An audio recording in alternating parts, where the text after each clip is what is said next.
Dear Old Jamie,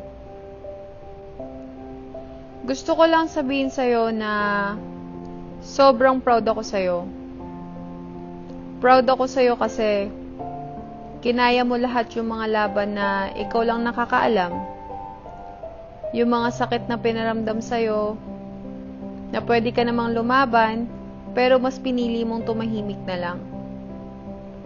Gusto ko lang din sabihin sa'yo na hindi mo kasalanan lahat na nangyari sa'yo. Pero may part na kasalanan mo rin, pero hindi lahat yon dahil sa'yo. Alam kong hindi mo rin ginusto yung naging ikaw, mapa mentally, physically, or emotionally. Basta lahat ng li.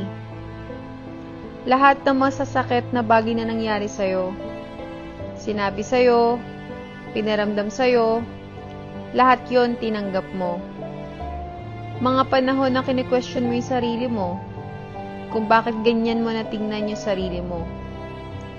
Kung bakit mas pinipili mo na lang na magtago, kaysa ipakita mo pa yung mga kaya mong gawin. Kasi alam kong natatakot ka kung paano ka nila titignan. Pag-iisipan o mabiro na bakit ka na naging ganyan. Kasi hindi naman lahat ng tao maiintindihan kung ano ba talaga yung nangyayari sa'yo. Gusto ko lang sabihin sa'yo na ang galing-galing mo at proud ako sa'yo sa pagtatry mong simulan sa paulit-ulit na day 1 at paulit-ulit lang din talagang day 1. Mag-workout ka, pagtapos samgyeopsal naman yung kakainin mo. Mas madami pa yung samgyeopsal days mo kaysa sa pag-gym mo. Alam ko namang nagtatry ka magpapayat, pero dahil may PCOS ka, kahit gusto mo talagang tulungan yung sarili mo, sobrang hirap para sa'yo. Nagpa-help ka na rin kay Doc Yapi para sa lipo mo para instant sexy ka na. At na-achieve mo naman talaga yun. Thanks to Doc Yapi. Pero nakalimutan mo ata na kahit ilang beses kang magpa-lipo, kung wala ka namang disiplina, babalik at babalik ka pa rin sa dati. Doc Yapi, ako na po yung humihingi ng sorry sa'yo. Hindi po yung surgery yung may kasalanan. Si Old Jamie po talaga. So, ayun na nga. Tumaba ka na naman. Mas tumaba ka pa. Nawalan ka na naman ng confidence. Galit ka na naman sa sarili mo. At nasasaktan ka na naman sa mga naririnig at mga sinasabi ng mga tao sa'yo. Kesyo parang wala naman nangyari. Ang taba-taba mo pa rin. Dito ka na talaga naapektuhan. Kaya Old Jamie, hayaan mo naman na akong magtuloy ng kwento natin. Proud ako sa'yo pero kailangan na kitang i-let go. Simulan ulit natin sa day 1. Day 1 na mas better at totoo. At this time, disiplinadong Jamie na to. Sinimulan ko ulit sa pag-gym. Sobrang hirap pero kinakaya ko. Kasi gusto ko na talaga may mabago sa sarili ko eh. Nag-gym ako ng halos 1 buwan, walang palya. Araw-araw nagpapakita ako. Kahit ang hirap, kahit nakakatamad, kahit ang sakit-sakit. Kahit wala kang makitang pagbabago. Pero kaya nga pala wala akong nakikitang progress. Kasi dahil sa PCOS ko. Pero, hindi ko hinahayaan na dahil sa PCOS na to, hindi ko maayos tong sarili ko. Kaya sinubukan ko maghanap ng doktor na pwedeng mag-guide sa akin sa pagbabawas ko ng timbang. Binigyan niya ako ng diet plan, pinag-caldef niya ako, at fasting.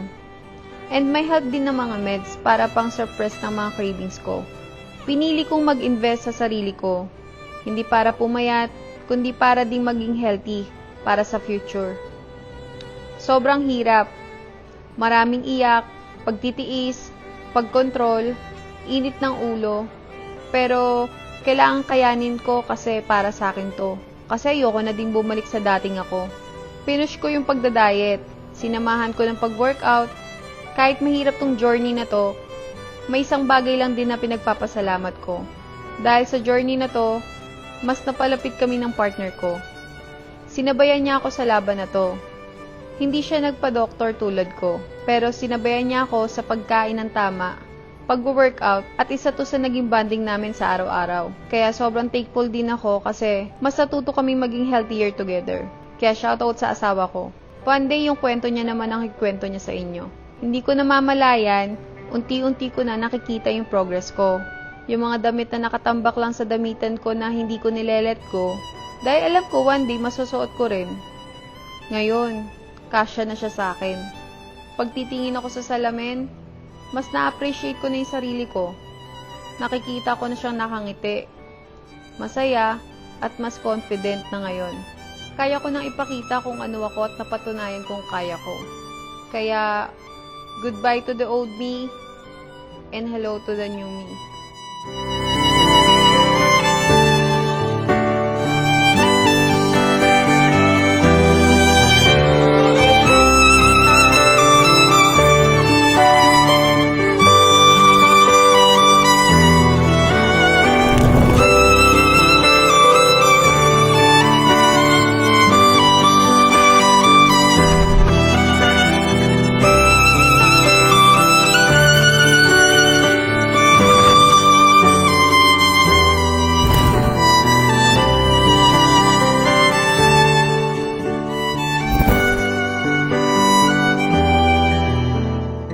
One, two, three.